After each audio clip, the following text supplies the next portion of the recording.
तो अब सवाल ये भी है कि जिस तरीके से निजी हमलों पर सियासत जा रही है हमेशा हर चुनाव की तरह, तो क्या इस बार भी जैसे जैसे चुनाव की तारीखें करीब आएंगी मामला केवल निजी हमलों और बयानों तक रहेगा, विकास का मुद्दा एक बार फिर से पीछे छूट जाएगा, जनहित की बातें एक बार फिर से पीछे छूट जाएंगी। हमारे साथ प्रियंका गुप्ता जी हैं, प्रवक्ता कांग्रेस, डॉक्टर अनुराग भदौरिया जी हैं, प्रवक्ता सपा, और थोड़ी देर में राजीव तरारा भी जुड़ेंगे, विधायक भाजपा। आप दोनों का बहुत स्वागत है।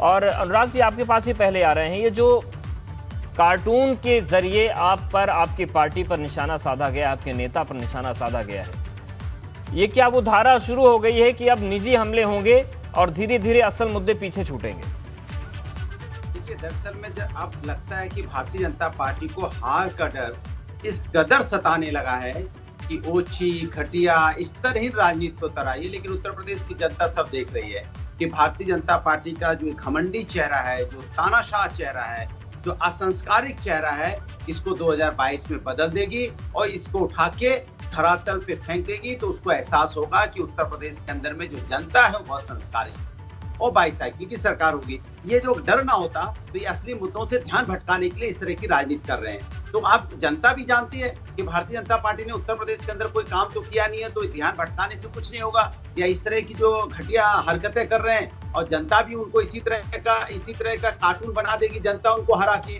फिर वो खुद ही कार्टून बन जाएंगे। दरअसल में दूसरे का कार्टून बनाते ये सरकार खुद कार्टून बन जाएगी 2022।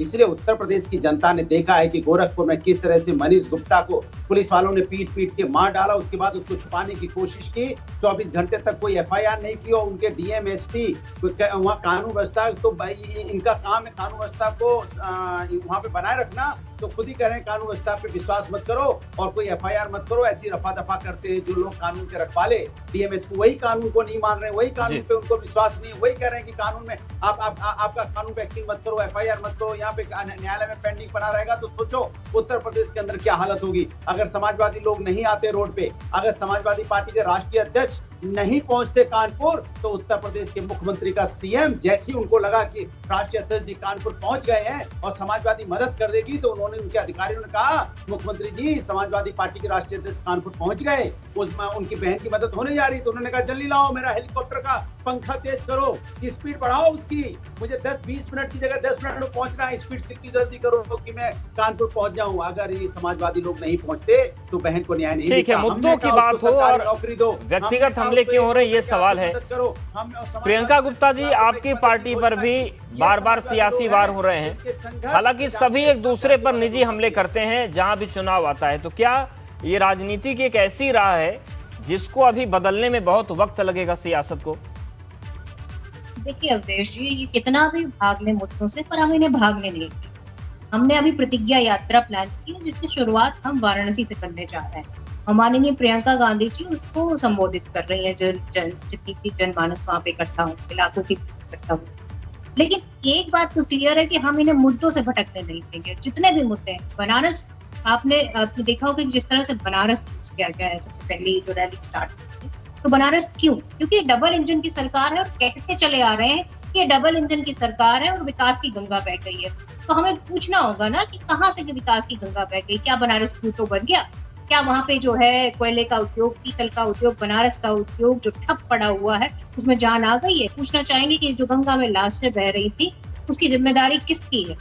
गंगा की सफाई, माँ गंगा ने मुझे बुलाया है, इस बात तरह की कितनी बातें की गई, अब उनकी पोल खुलने का समय आ गया है। रोजगार के मुद्दे पे बात करनी होगी। कितने भी कार्टून बनाकर ये मुद्दों से भाग ले, पर हम मुद्दों से इस बार इन्हें भागने नहीं देंगे। हमने जो यात्रा की प्लान की है वो जोन वाइज, मंडल वाइज, जिले वाइज और जो है गांव में जाएगी और गांव में ये प्रतिज्ञा के साथ जाएगी कि जितने भी वादे हम अपने घोषणा पत्रों में करेंगे उनको पूरा करने के लिए पूरी तरह से प्रतिबद्ध हैं। बिल्कुल प्रियंका जी, जैसा कि सपा पर साइकिल को लेकर वार किया गया, आपकी पार्टी पर टुकड़े टुकड़े गैंग का मसला उठाया गया था कन्हैया कुमार को लेकर, उसको लेकर बीजेपी ने सवाल पूछे थे। बिल्कुल, आपने जिस तरह से कहा कि मैं अभी तक आश्चर्यचकित हूँ कि टुकड़े टुकड़े गैंग वालों को अभी तक क्यों नहीं पकड़, सिर्फ बातें कर लेने से काम नहीं चलता है। ये सवाल पूछते हैं, राजीव तरारा जी हमारे साथ जुड़ गए हैं, विधायक बीजेपी। राजीव तरारा जी, सवाल ये है कि आप लोग तो ये कहते हैं कि विकास के मुद्दों पर बात होगी, जो हमने काम किया है उस पर बात होगी, लेकिन हमेशा के चुनाव की तरह इस बार भी कार्टून खेलने लगे। वो कार्टून बनने का सपना देख रहे हैं, इसीलिए कार्टून। देखिए, भारतीय जनता पार्टी का चुनाव का मुद्दा विकास था, विकास है और विकास ही रहेगा। सुशासन था, सुशासन है और सुशासन ही रहेगा। और कहीं भी भारतीय जनता पार्टी अपने मुद्दे से भटकने वाली नहीं है। सवाल पूछ लो, घोषणा पत्र, हमारा जो संकल्प पत्र था, संकल्प पत्र में जो भी हमने वादे किए, कैसे लिखते जरा बता दीजिए। विधायक जी विकास लिखते कैसे हैं? बी से लिखते हैं, वी से लिखते हैं, विकास कैसे लिखते हैं जरा बता। बात सुन लीजिए, बड़ा सा है कि आप खाली बोलने से कुछ नहीं होता है, बोलने से कुछ नहीं होता है। आपको केवल झूठ के अलावा दूसरा काम नहीं आता है। आपको झूठ के अलावा आपको कुछ आता नहीं है भदौरिया जी, झूठ के अलावा नहीं आता है। भारतीय जनता पार्टी की सरकार विकास के आधार पर बनी, विकास किया है, विकास करेगी। सुशासन के लिए काम किया, सुशासन कर रही है। सुशासन उत्तर प्रदेश के अंदर दिखाई दे रहा है, पूरे भारतवर्ष के अंदर दिखाई दे रहा है। पूरे भारत के अंदर विकास हुआ है, उत्तर प्रदेश में विकास हुआ है और कहीं भी किसी भी स्तर से पीछे हटने वाले नहीं है। हमारी सरकार काम कर रही है और काम करेगी। ठीक है प्रियंका जी भदौरिया जी, एक सवाल मैं करूं, उसके बाद आपके पास आएंगे। भदौरिया जी, प्रियंका जी, एक सवाल। राजीव तरारा जी,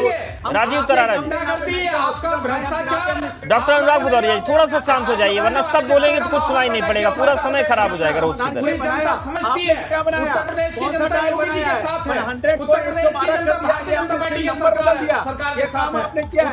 ठीक है डॉक्टर अनुराग भदौरिया जी, एक सवाल मुझे भी कर लेने दीजिए। मोदी जी के साथ भदौरिया जी, एक सवाल मुझे भी कर लेने दीजिए। राजीव तरारा जी, प्रियंका गुप्ता पूछ रही है कि आपने टुकड़े टुकड़े गैंग को लेकर एक कार्टून तो बनाया, लेकिन अगर इतना आपको दिक्कत थी तो आपने कार्रवाई उन पर क्यों नहीं की?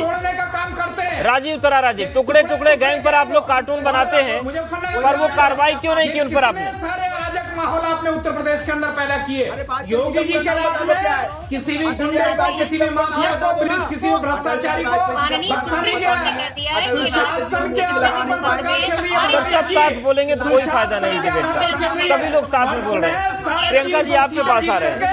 योगी जी, ठीक है, आप दोनों का ऑडियो मुझे डाउन करना पड़ जाएगा, बहुत माफी से बोल रहा हूँ। अगर ऐसे होगा तो बिल्कुल बात नहीं हो पाएगी। प्रियंका गुप्ता जी, मेरा सवाल ये है कि जिस तरीके से टुकड़े टुकड़े गैंग को लेकर आपने भी सवाल पूछा, वो थोड़ा लड़ ले तो मैं उनसे पूछ लूं, लेकिन वो जो आरोप लगा रहे हैं, क्या आपको लगता है कि इसका नुकसान भी झेलना पड़ सकता है, क्योंकि इसको राष्ट्रवाद से जोड़ा जा रहा है? देखिए, राष्ट्रवाद को लेकर इन्होंने राष्ट्रद्रोह के जितने भी मुकदमे लगाए थे वो सब खारिज हो चुके हैं।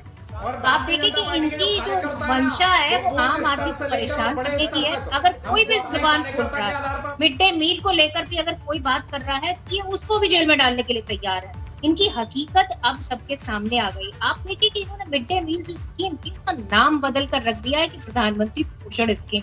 क्या प्रधानमंत्री पोषण स्कीम लिख देने से पोषण चला जाएगा बच्चों तक? नहीं पहुंच पाएगा। आप देखिए किस तरह की वीडियो वायरल हुई कि दूध में कितना पानी मिलाया जा रहा है उन बच्चों के लिए, जो बच्चे ये सोच कर आते हैं कि हमारे लिए पोषण और खाना उपलब्ध होगा।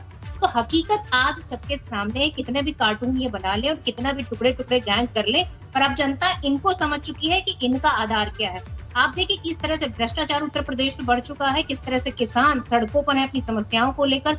महिलाओं की अगर आप बात देखिए कि तो छोटी छोटी बच्चियों के साथ रेप हो रहा है और दिन दहाड़े आप देखिए किस तरह से हत्याएं हो रही हैं और कोई नहीं, पुलिस वाले हत्याएं कर रहे हैं। बिल्कुल, इस पर भी सवाल बनेगा कि राजीव तरारे, सवाल ये है कि जो आप बात कर रहे हैं कि एक बेटे ने साइकिल ली, साइकिल को बर्बाद कर दी। ये कार्टून आप लोग खेलते हो। नहीं, कार्टून तो राजीव जी आपकी पार्टी ने बनाया है ना। ये बताइए, क्या बीजेपी किसी चुनाव को हारी नहीं है क्या? क्या हर राज्य में आप अजय हैं? पीछे इन्हीं का खेल है, इन्हीं के लोगों ने इनके नेता को कार्टून बना दिया है। वही कार्टून खेल रहे हैं। अरे कार्टून तो आपने पूरे उत्तर प्रदेश को बना दिया है। उत्तर प्रदेश को आपने कार्टून बना दिया। कोई घूमने जाता है वहाँ पे गोरखपुर में तो आप उत्तर प्रदेश के अंदर कर देते हैं। उत्तर प्रदेश के अंदर विकास किया है। उत्तर प्रदेश के अंदर विकास किया है। घूमने उत्तर प्रदेश के अंदर विकास किया है। अगर हम समाजवादी को वोट पे नहीं आते तो आप लोगों की सरकार ने उसको खत्म किया है। इसी तरह से आपने उत्तर प्रदेश को विकास की राह पर। और आपकी पुलिस गुंडा हो गई राजीव जी कि कोई होटल में रुके तो उसको मार देंगे। यहाँ पर माताएं बहनें आपने पुष्पेंद्र यादव। राजीव तरारा जी, गुंडे तो खत्म हो गए, लेकिन एक खाकी के सिर पर गुंडागर्दी कैसे चढ़ गई, ये कैसे दूर होगी? सभी के साथ न्याय किया गया है। आपकी सरकार ने वातावरण पैदा कर दिया। योगी जी के आने के बाद सुशासन आया है। हम लोग हकीकत में काम करते हैं। ठीक है, अभी तमाम सवाल जो पूछने जरूरी है, और सवाल ये भी है कि क्या कार्टून को लेकर अगर सियासत इस तरीके से गरमाएगी तो क्या असल मुद्दों पर बात हो पाएगी?